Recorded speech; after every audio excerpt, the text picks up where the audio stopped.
Je suis professeure de psychologie sociale à l'Institut national supérieur du professorat et de l'éducation, qui est l'institut qui forme les personnels de l'éducation nationale en France. Et je vais vous présenter un certain nombre de résultats de recherche sur la mise en place de l'éducation inclusive. Alors, il n'y a pas d'études spécifiques sur les maladies rares, mais nous avons une littérature très importante sur ce qu'on appelle les besoins éducatifs particuliers, enfin les élèves à besoins éducatifs particuliers, c'est-à-dire ces élèves qui ont plus de mal à apprendre parce qu'ils sont dans une situation particulière, et notamment pour un élève porteur de maladies rares, il est dans une situation particulière pour pouvoir apprendre.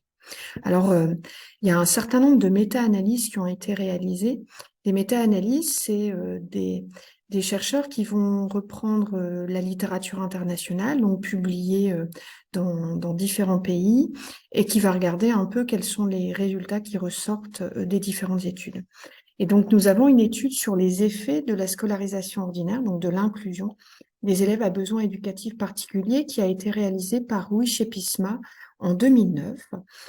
Ces auteurs ont montré que pour les élèves à besoins éducatifs particuliers, le fait de les inclure en classe ordinaire, donc de leur permettre de suivre un apprentissage ordinaire dans le système classique, a des effets majoritairement positifs du point de vue de leur apprentissage. Ça, c'est le premier résultat.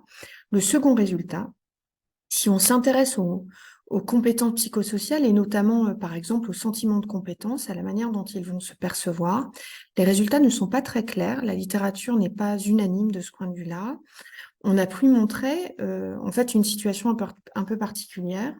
Un tiers des études montrent qu'il y a un effet positif de la scolarisation de ces élèves en classe ordinaire, c'est-à-dire que ceux qui sont inclus en classe ordinaire ont un meilleur sentiment de compétence que ceux qui ne le sont pas. D'autres études montrent qu'il n'y a pas d'effet sur leur sentiment de compétence, ils ne sont pas plus compétents parce qu'ils sont en classe ordinaire. Et enfin, un dernier tiers des études montrent qu'il y a une dégradation du sentiment de compétence. Donc, sur les effets d'un point de vue socio-affectif, les études n'arrivent pas à avoir de conclusion claire. On entend souvent que scolariser un élève en situation de handicap ou dans une situation particulière va avoir des effets négatifs sur les élèves, sur les autres élèves, les élèves ordinaires.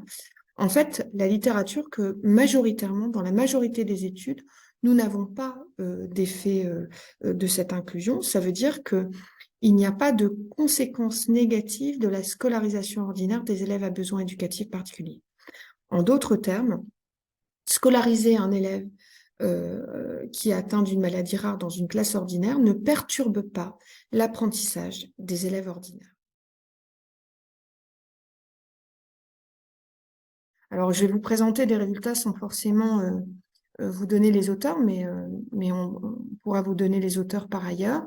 En fait, on s'est rendu compte qu'il y avait trois grands courants de facteurs qui influençaient le fait d'accepter les élèves en situation de handicap ou à besoins éducatifs particuliers. Un premier grand facteur tient aux enseignants, pour lesquels on s'est rendu compte qu'un certain nombre de caractéristiques des enseignants influençaient le fait qu'ils acceptent ou non l'inclusion des élèves avec des besoins éducatifs particuliers.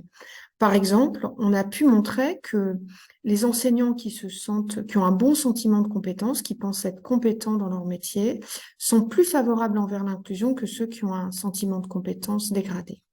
On s'est également rendu compte que le statut, et notamment des enseignants qui ont le statut de spécialisés avec une formation supplémentaire, sont également plus favorables envers l'inclusion que les enseignants ordinaires. Et enfin, on a des résultats qui sont un peu différents d'un pays à l'autre.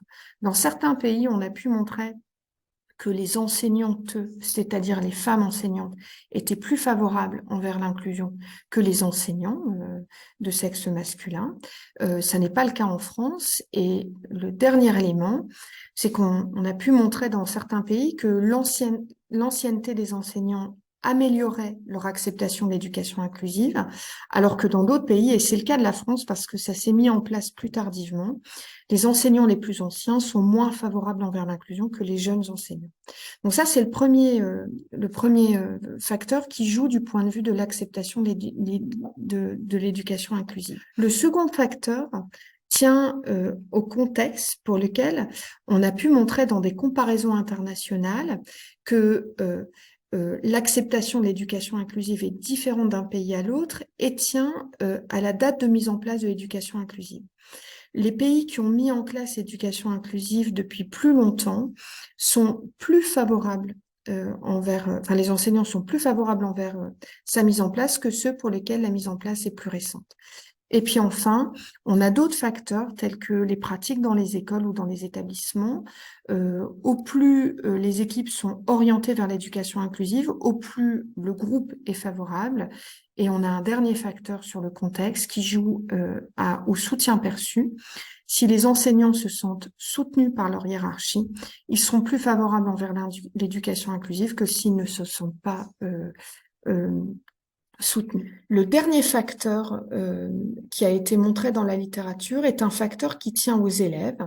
En fait, on s'est rendu compte qu'il y avait des élèves qui étaient considérés comme étant incluables, alors que d'autres non, et c'est différent en fonction du trouble.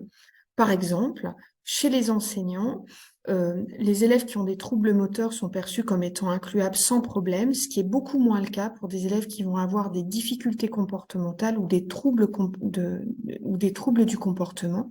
Par exemple, on a pu montrer que de manière globale, sur la simple connaissance du trouble, les enseignants sont moins favorables à l'inclusion d'élèves avec des troubles du spectre autistique qu'avec des élèves des troubles des fonctions cognitives.